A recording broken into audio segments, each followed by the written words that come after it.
تو اب آپ بتائیے کہ جو کتاب ہے آپ کی میزان، اس میں آپ نے قرآن مجید کے کن مقامات کی روشنی میں نزول مسیح کا وہ تصور جو میں نے بالکل ابتدا میں پڑھ کے بتایا بھی تھا کہ امت کے اندر ایک رائج نقطہ نظر ہے، اجماع ہے، اس کے اوپر سب علماء مانتے ہیں، تو قرآن کے وہ کون سے مقامات ہیں؟ اور یہ آپ کا اپنا التفات قرآن مجید کی طرف کب ہوا کہ آپ قرآن کی روشنی میں عقیدے کا جائزہ لیں؟ میں عرض کر دوں کہ یہ کس باب میں ہے بحث؟ ایمانیات کا باب ہے۔ اچھا، یہ اس کتاب کے حصہ اول کا پہلا باب ہے۔ اس میں علامات قیامت کے زیر عنوان میں نے بحث کر کے یہ بتایا ہے کہ کیا کیا چیزیں ہیں جو قرآن میں بیان ہوئی ہیں اور وہ قیامت کی علامتیں ہیں، اور کیا چیزیں ہیں جو حدیثوں میں بیان ہوئی ہیں۔ ٹھیک، اس میں جن چیزوں کو قبول کیا ہے وہ سب اس سے پہلے زیر بحث آ چکی ہیں۔ اس کے بعد میں نے ایک سوال اٹھایا ہے، اور وہ سوال یہ ہے کہ دو اور چیزیں بھی تو بیان کی جاتی ہیں، ایک ظہور مہدی اور دوسرے مسیح علیہ السلام کا نزول۔ ٹھیک، ان کو میں نے علامات قیامت میں یہاں شمار نہیں کیا، اچھا، یا بیان نہیں کیا۔ تو ظاہر ہے کہ مجھے یہ بتانا چاہیے کہ کیوں بیان نہیں کیا۔ مہدی کے ظہور کی روایتوں کو کیوں بیان نہیں کیا، اس کا جواب میں اس سے پہلے کی نشستوں میں دے چکا ہوں۔ نزول مسیح کے بارے میں نے کیا لکھا ہے؟ نزول مسیح کی روایتوں کو اگرچہ محدثین نے بالعموم قبول کیا ہے، یعنی محدثین بالعموم ان کو قبول کرتے ہیں، انہوں نے اپنی کتابوں میں لکھا ہے، اس کی تفصیلات ہم بتا چکے ہیں، یہ بخاری میں ہے، یہ مسلم میں ہے، یہ ابو داؤد میں ہے، یہ نسائی میں ہے، اور بہت سی کتابوں میں ہے۔ کس وقت آئیں، کس زمانے میں آئیں، کس پس منظر میں آئیں، کس طرح شائع و ظاہر ہوئیں، اس پر ہم اس سے پہلے گفتگو کر چکے، لیکن بہرحال محدثین نے بالعموم ان کو قبول کیا ہے۔ محدثین میں ان پر جرح کرنے والے بھی ہیں، ٹھیک، ہم اس سے پہلے بتا چکے ہیں کہ خود جلیل القدر علماء میں سے بعض لوگ قبول نہیں کرتے، ان کے نام بھی لوگوں کے سامنے آ چکے ہیں۔ تو میں نے یہ عرض کیا ہے کہ محدثین نے بالعموم قبول کیا ہے، لیکن قرآن مجید کی روشنی میں دیکھیے تو وہ بھی محل نظر ہیں۔ یہی الفاظ یہاں بھی لکھے ہیں میں نے، یعنی یہ اس کتاب کا آخری ایڈیشن میرے سامنے ہے، اس میں ان الفاظ کو ایسے ہی برقرار رکھا گیا ہے۔ میں نظر ثانی کرتا رہتا ہوں اپنی کتابوں پر، لیکن یہ اسی طرح ہے۔ نزول مسیح کی روایتوں کو اگرچہ محدثین نے بالعموم قبول کیا ہے، لیکن قرآن مجید کی روشنی میں دیکھیے تو وہ بھی محل نظر ہے۔ قرآن مجید کی روشنی میں دیکھیے، اب یہاں روایات کی تحلیل نہیں کی گئی، یہ جو باتیں اس سے پہلے 3 نشستوں میں بیان ہو چکی ہیں وہ زیر بحث نہیں آئیں، ان کو پس منظر میں رکھیے، اور اس کے بعد دیکھیے کہ قرآن مجید کی بنیاد پر میں نے کیا سوالات سامنے رکھ دیے ہیں۔ اولاً اس لیے کہ مسیح علیہ السلام کی شخصیت قرآن مجید میں کئی پہلوؤں سے زیر بحث آئی ہے۔ اگر آپ قرآن کو پڑھیں تو ایسا نہیں ہے کہ مسیح علیہ السلام کا ذکر کہیں 1 دفعہ آ گیا، 2 دفعہ آ گیا۔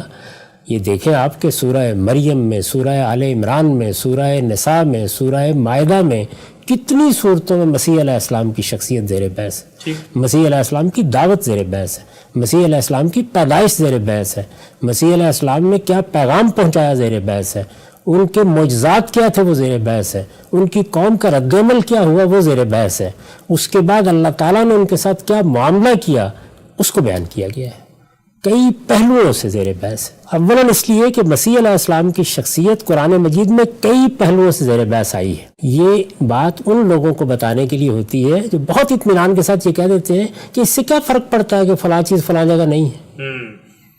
یعنی ایک موقع اور محل ہوتا ہے جس میں یہ سوال پیدا ہوتا ہے ہر شخص کے ذہن میں کہ اگر یہ سارا ذکر ہو رہا ہے تو پھر فلاں چیز کیوں بیان نہیں ہو رہی۔ جیسے میں نے موطا امام مالک کے بارے میں کہا، جیسے میں نے صحیفہ حمام بن منبہ کے بارے میں کہا، اس لیے کہ مسیح علیہ السلام کی شخصیت قرآن مجید میں کئی پہلوؤں سے زیر بحث آئی ہے۔ ان کی دعوت اور شخصیت پر قرآن نے جگہ جگہ تبصرہ کیا ہے، ان کی دعوت پر بھی اور ان کی شخصیت پر بھی۔ روز قیامت کی ہلچل بھی قرآن کا خاص موضوع ہے، یعنی قیامت آئے گی، قیامت میں کیا ہوگا، قیامت سے پہلے کیا ہوگا، یہ چیزیں بھی قرآن مجید میں جگہ جگہ موجود ہیں، بلکہ یہ قرآن کا خاص موضوع ہے۔ اگر قرآن مجید کو موضوع کے لحاظ سے بیان کیجئے تو وہ کیا ہے؟ انذار قیامت۔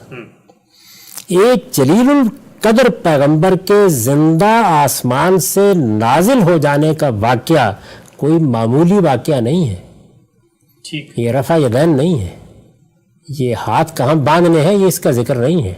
ایسی چیزیں نہ ہو تو کوئی فرق نہیں پڑتا۔ ایک جلیل القدر پیغمبر کے زندہ آسمان سے نازل ہو جانے کا واقعہ کوئی معمولی واقعہ نہیں. یعنی آپ کیا بتا رہے ہیں؟ ہم نے روایتوں میں کیا پڑھا؟ یہ کہ وہ آسمان سے زندہ زمین پر آ جائیں گے، لوگوں کے سامنے نازل ہوں گے، دمشق کے ایک منار پر نازل ہو جائیں گے. یہی سب کچھ سن چکے ہیں نا. یہ معمولی واقعہ ہے، لیکن موقع بیان کے باوجود، یہ دیکھیے پھر الفاظ پر غور کیجئے، موقع بیان کے باوجود وہاں پر بات آ گئی ہے سیدنا وہ مسیح. بات آ گئی ہے. ان کی دعوت زیر بحث ہے، ان کی شخصیت زیر بحث ہے، ان کا جانا زیر بحث ہے. یہ سب کچھ کے باوجود یہ مواقع پیدا ہو گئے نا. آپ خود سوچئے کہ اتنی بڑی خبر ہے اور یہی ہے کہ جس کو بیان نہیں کیا جا رہا، لیکن موقع بیان کے باوجود اس واقعے کی طرف کوئی ادنا اشارہ بھی قرآن کے بین الدفتین کسی جگہ مذکور نہیں. قرآن مجید کو آپ شروع سے لے کے آخر تک پڑھ جائیے، کسی ادنا اشارے کو بھی آپ نہیں پا سکتے. جن چیزوں کی طرف لوگوں نے اشارے کیے ہیں یا وہاں تلاش کیا ہے، ان پر میں بعد میں گفتگو کروں گا. کوئی ادنا اشارہ بھی قرآن کے بین الدفتین کسی جگہ مذکور نہیں ہے. علم و عقل اس خاموشی پر مطمئن ہو سکتے ہیں. یعنی یہ بات کیا محض یہ سن کر قبول کر لی جائے گی؟ یہ کیا فرق پڑتا ہے؟ اللہ تعالیٰ جب چاہیں کسی چیز کو بیان کریں، جب چاہیں نہ بیان کریں. اب جب قطع کلامی میں صرف اس پہ لوگ یہ کہتے ہیں کہ اللہ تعالیٰ کی مرضی ہے، لا یسأل عما یفعل، اللہ تعالیٰ خود کہتے ہیں مجھ سے کوئی سوال نہ کریں. تو اگر اللہ کی مرضی ہے، اللہ تعالیٰ نے دستیوں اور کام اپنی مرضی کے مطابق کیے تو اس نے نہیں بتایا، تو کیا مسئلہ ہوگا؟ کوئی مسئلہ نہیں ہوا. اللہ تعالیٰ نہ بتائیں، لیکن اللہ تعالیٰ پھر دوسری جگہ کیوں بتا رہے ہیں؟ ٹھیک ہے، یعنی پھر دوسری جگہ کیوں بتا رہے ہیں؟ اگر بتانا ہی تھا تو بتانے کا موقع تو اللہ کی کتاب تھی. ہمارا ایمان بنتا، ہم اس کو مانتے، ہم دنیا بھر کو یہ بتاتے. بتانا تھا تو اس کی جگہ یہ تھی. اور اللہ تعالیٰ کے معاملے میں صرف قدرت کے پہلو سے سوال نہیں ہوتا. اللہ تعالیٰ نے اپنے بارے میں بتایا ہے کہ میں علی کل شیء قدیر بھی ہوں اور بکل شیء حکیم بھی ہوں، علیم بھی ہوں. یعنی میں ہر چیز کو ایک حکمت کے تحت بیان کرتا ہوں، حکمت کے تحت لوگوں کے ساتھ معاملہ کرتا ہوں. اپنی اس حکمت کو جگہ جگہ انہوں نے کھولا ہے. ایک عاقل آدمی، دین کا علم رکھنے والا آدمی یہ سوال کرے گا آپ سے. راویوں سے یہ سوال پوچھنے کا حق نہیں ہے مجھے. اگر رسول اللہ صلی اللہ علیہ وسلم بیان فرما رہے ہوں میرے سامنے، پھر تو ظاہر ہے کہ کوئی سوال ہی نہیں ہے، پھر تو سر تسلیم خم.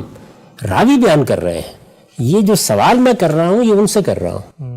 تم آ کے مجھے بتا رہے ہو کہ رسول اللہ صلی اللہ علیہ وسلم نے یہ فرمایا تھا، اللہ تعالیٰ کی طرف سے یہ اطلاع ملی تھی، تو یہ اللہ کی کتاب میں خاموشی کیوں ہے؟ علم و عقل اس خاموشی پر مطمئن ہو سکتے ہیں.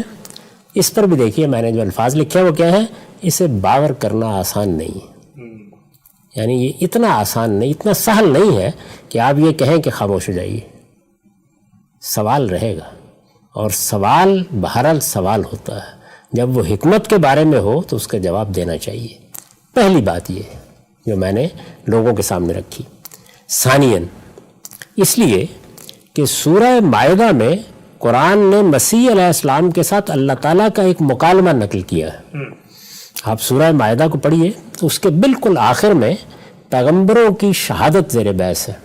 اللہ تعالیٰ جب پیغمبروں کو قیامت کے دن اٹھائے گا تو ان کی قوموں کے بارے میں، ان کی امتوں کے بارے میں ان سے سوال کرے گا. یہ میں واضح کر دوں کہ رسالت مآب صلی اللہ علیہ وسلم ہوں یا دوسرے پیغمبر ہوں، ان کی امتوں نے جو عقیدے اختیار کیے، جو نقطہ نظر اختیار کیے، جو کچھ ان کے بعد کیا، جو کچھ وہ قیامت تک کر رہی ہیں، ان سب کے بارے میں سوال قرآن مجید بتاتا ہے کیا جائے گا.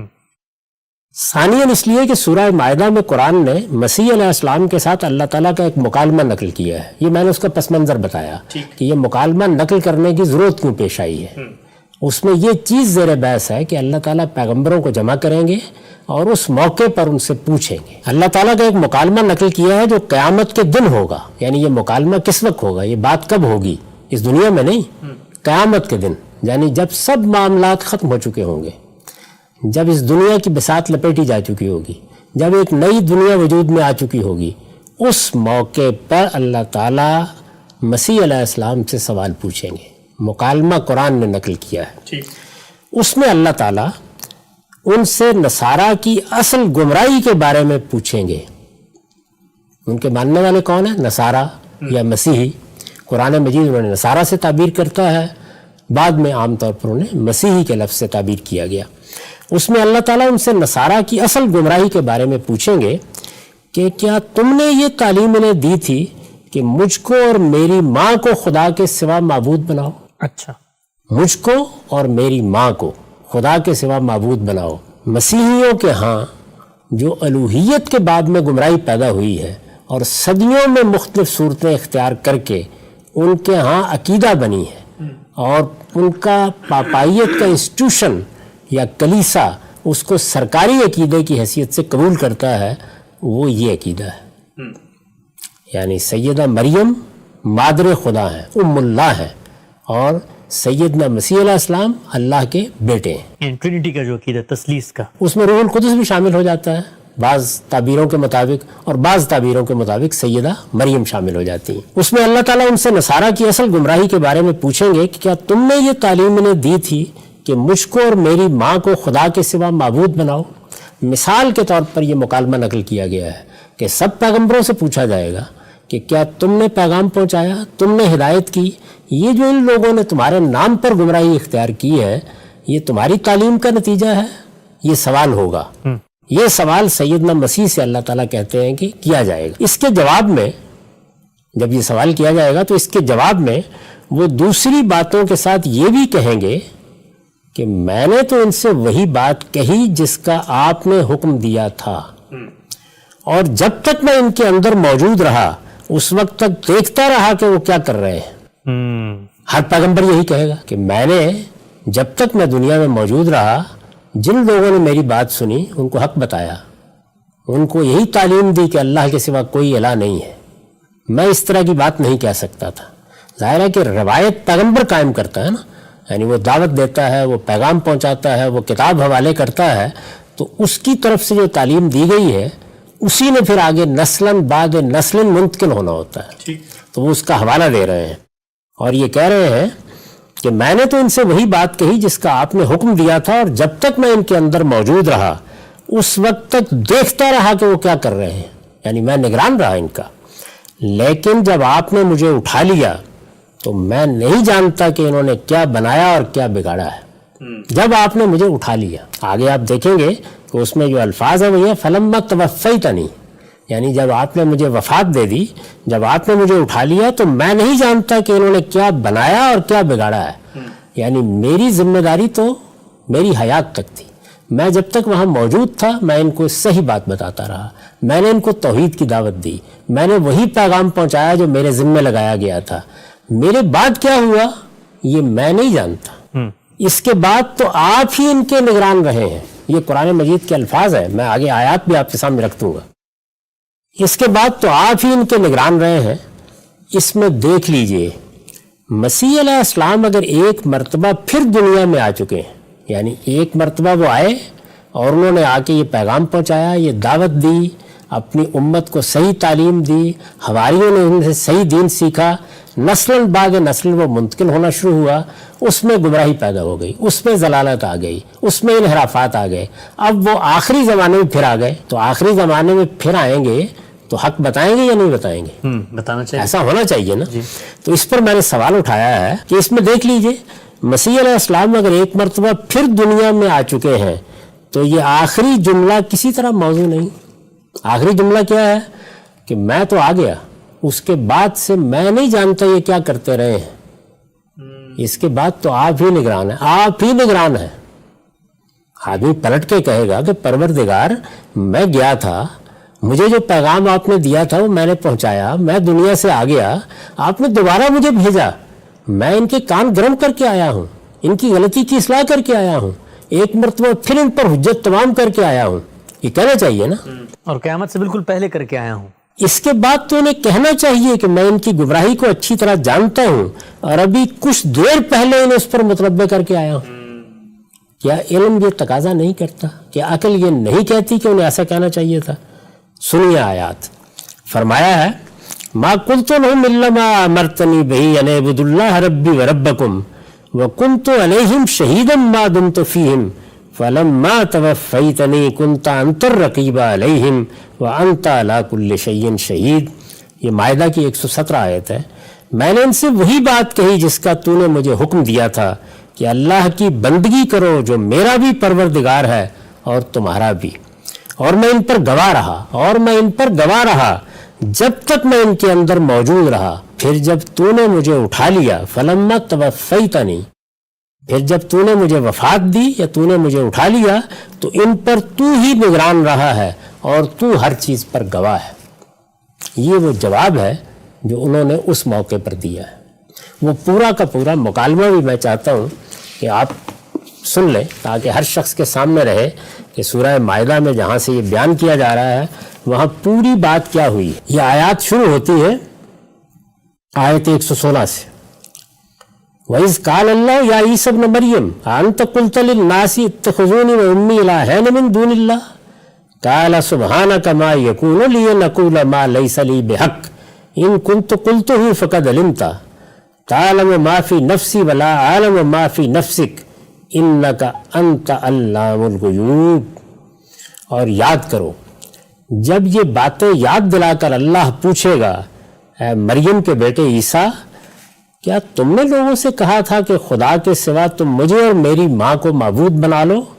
وہ عرض کرے گا سبحان اللہ، یہ کس طرح روا تھا کہ میں وہ بات کہوں جس کا مجھے کوئی حق نہیں تھا۔ اگر میں نے یہ بات کہی ہوتی تو آپ کے علم میں ہوتی، اگر میں نے یہ بات کہی ہوتی تو آپ کے علم میں ہوتی، اس لیے کہ آپ جانتے ہیں جو کچھ میرے دل میں ہے اور آپ کے دل کی باتیں میں نہیں جانتا، تمام چھپی ہوئی باتوں کے جاننے والے تو آپ ہی ہیں۔ یہ انہوں نے جواب دیا ہے۔ اس کے بعد پھر وہ آیات ہیں جو میں نے آپ کے سامنے پڑھتی ہیں، یعنی ما قلت لهم الا ما امرتنی به ان اعبدوا الله ربی وربکم وکنت علیہم شہیدا ما دمت فیہم فلما توفیتنی کنت انت الرقیب علیہم وانت علی کل شیء شہید۔ میں نے تو ان سے وہی بات کہی تھی جس کا آپ نے مجھے حکم دیا تھا کہ اللہ کی بندگی کرو جو میرا بھی پروردگار ہے اور تمہارا بھی۔ میں ان پر نگران رہا جب تک میں ان کے درمیان تھا، پھر جب آپ نے مجھے وفات دی تو اس کے بعد آپ ہی ان کے نگران رہے ہیں اور آپ ہر چیز پر گواہ ہیں۔ ایک ایک لفظ کو آپ دیکھیے کس طرح بول کر بتا رہا ہے کہ وہ اپنے دنیا سے رخصت ہو جانے کے بعد قیامت تک پھر کسی چیز سے واقف نہیں ہے۔ اور اس کے بعد پھر انہوں نے وہ دعا کی ہے، ان تعذبہم فإنہم عبادک وإن تغفر لہم فإنک انت العزیز الحکیم۔ اب اگر آپ انہیں سزا دیں تو وہ آپ کے بندے ہیں، اگر معاف کر دیں تو آپ ہی زبردست ہیں، بڑی حکمت والے ہیں۔ یہ وہ مقام ہے جو یہ بتا رہا ہے کہ سیدنا مسیح علیہ السلام اگر دنیا میں آ چکے ہیں، دوبارہ آ چکے ہیں، قیامت سے پہلے آ چکے ہیں، تو سوال یہ ہے کہ انہیں یہ بات کہنی چاہیے۔ ان کا یہ جواب اور روایتوں میں جو تصویر سامنے آتی ہے کوئی مناسبت آپس میں نہیں رکھتی۔ روایتیں آپ کو بتا رہی ہیں کہ وہ آئیں گے، مسیحیت کی اصلاح کر دیں گے، خنزیر کو قتل کر دیں گے، صلیب کو توڑ دیں گے، گویا حجت تمام کر دیں گے، مسیحیت بحثیت دین ختم ہو جائے گی۔ یہ سب کچھ وہ اس موقع پر کیوں نہیں کہتے کہ پروردگار میں تو یہ کارنامہ کر کے آ رہا ہوں، میں نے تو آخری درجے میں ہر چیز واضح کر دی ہے۔ وہ یہ کہتے ہیں کہ جب تک میں ان کے درمیان رہا میں نے ان کو حق بتایا تھا، اس کے بعد قیامت تک کیا ہوتا رہا ہے وہ میں نہیں جانتا۔ یہ دو باتیں تھیں۔ ثالثاً، تیسری ثالثاً اس لیے کہ سورہ آل عمران کی ایک آیت میں قرآن نے مسیح علیہ السلام کے بارے میں قیامت تک کا لائے عمل بیان فرمایا ہے۔ اب یہ دلچسپ چیز ہے، کسی پیغمبر کے معاملے میں اس طرح کی چیز آپ کو قرآن میں نہیں ملے گی۔ پیغمبر آئے، اپنی قوموں پر حجت تمام کی، اس کے بعد چلے گئے، ان کے واقعات قرآن بتاتا ہے کس طرح آئے، کیا کیا، کیا دعوت دی، کیا نتائج نکلے، پھر اس کے بعد وہ اپنے پروردگار کے حضور میں حاضر ہو گئے۔ مسیح علیہ السلام کے منکرین کے ساتھ کیا معاملہ ہوگا اور ان کے ماننے والوں کا کیا معاملہ ہوگا، قرآن قیامت تک کے لیے اس کو بیان کر رہا ہے۔ ثالثاً اس لیے کہ سورہ آل عمران کی ایک آیت میں قرآن نے مسیح علیہ السلام کے بارے میں قیامت تک کا لائے عمل بیان فرمایا ہے۔ یہ موقع تھا کہ قیامت تک کے الفاظ کی صراحت کے ساتھ، پھر دہرا رہا ہوں، یہ موقع تھا کہ قیامت تک، یعنی یوں نہیں ہے کہ 4 باتیں 5 باتیں بیان کر دی گئی ہیں یہ ہوں گی، قیامت تک کے الفاظ کے ساتھ بیان کی گئی ہیں، قیامت تک کے الفاظ کے ساتھ۔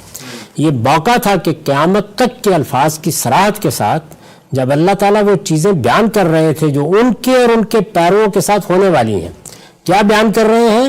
میں تمہارے پیرووں کو کیا دینے والا ہوں قیامت تک اور تمہارے منکروں کے ساتھ کیا کرنے والا ہوں قیامت تک۔ یہ موقع تھا کہ قیامت تک کے الفاظ کی صراحت کے ساتھ جب اللہ تعالیٰ وہ چیزیں بیان کر رہے تھے جو ان کے اور ان کے پیرووں کے ساتھ ہونے والی ہیں، تو یہ بھی بیان کر دیتے کہ قیامت سے پہلے میں ایک مرتبہ پھر تجھے دنیا میں بھیجنے والا ہوں۔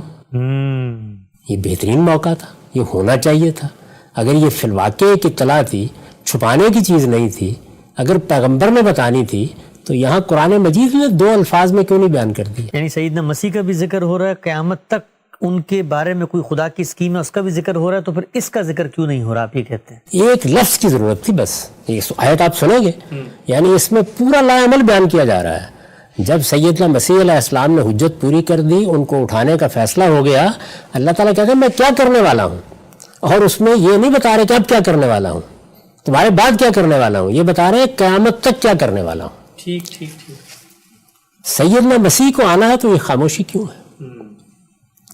اس کی کوئی وجہ سمجھ میں نہیں آتی، کوئی وجہ سمجھ میں نہیں آتی۔ آپ میرے جملے دیکھ لیجئے، یہ ماننا آسان نہیں ہے، یہ باور کرنا آسان نہیں ہے، اس میں یہ سوال پیدا ہوتا ہے، کوئی وجہ سمجھ میں نہیں آتی۔ یہ اس بات کی طالب علمانہ دعوت ہے کہ لوگ ان چیزوں پر غور کریں اور آج راہ کرم سمجھا دیں۔ آیت یہ ہے، یہ سورہ آل عمران کی آیت 55 ہے۔ انی متوفیک ورافعک الیہ ومطہرک من الذین کفروا وجاعل الذین اتبعوک فوق الذین کفروا الی یوم القیامہ ثم الی مرجعکم فاحکم بینکم فیما کنتم فیہ تختلفون۔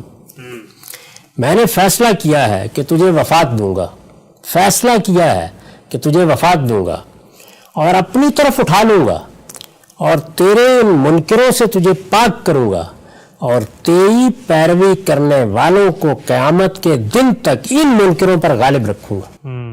اندازہ کی ہے نہیں، ایک ایک سٹیپ کو بیان کیا ہے۔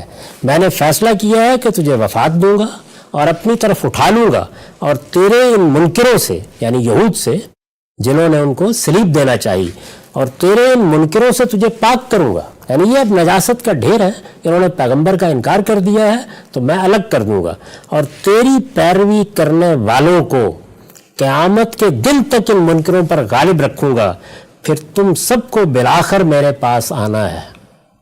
یہ موقع نہیں تھا اس کا کہا جاتا اور قیامت سے پہلے تمہیں دوبارہ بھیجوں گا تاکہ تم ان پر ایک مرتبہ پھر حجت تمام کر دو، حق پھر واضح کر دو، پھر انہیں بتا دو میری حاضری سے پہلے یہ جان لے کہ حقائق کیا تھے۔ کوئی ذکر نہیں۔ سو اس وقت میں تمہارے درمیان ان چیزوں کا فیصلہ کروں گا جن میں تم اختلاف کرتے رہے ہو۔ یہ آیت بھی بڑی اہم ہے جس پر خاتمہ کیا ہے، یعنی یہ روایتیں یہ تاثر دے رہی ہیں کہ سیدنا مسیح آ کے اختلافات کا فیصلہ اسی دنیا میں کر دیں گے۔ عجیب، اچھا۔ اور قرآن مجید کہہ رہا ہے کہ پھر تم سب کو بالآخر میرے پاس آنا ہے، یعنی اختلافات رہیں گے، یہ بحثیں رہیں گی، یہ مذہبی جدال رہے گا، کوئی کہے گا صلیب دیا گیا، کوئی کہے گا نہیں دیا گیا، یہ سب چیزیں ہوتی رہیں گی۔ سو اس وقت میں تمہارے درمیان ان چیزوں کا فیصلہ کروں گا جن میں تم اختلاف کرتے رہے ہو۔ پھر فیصلہ بھی وہیں ہونا ہے، اس کا مطلب فیصلہ بھی وہاں ہونا ہے۔ یہ قرآن مجید کی روشنی میں میرا استدلال ہے، جس کی وجہ سے میں نے اپنی اس کتاب میں یہ لکھا کہ یہ روایتیں محل نظر ہیں۔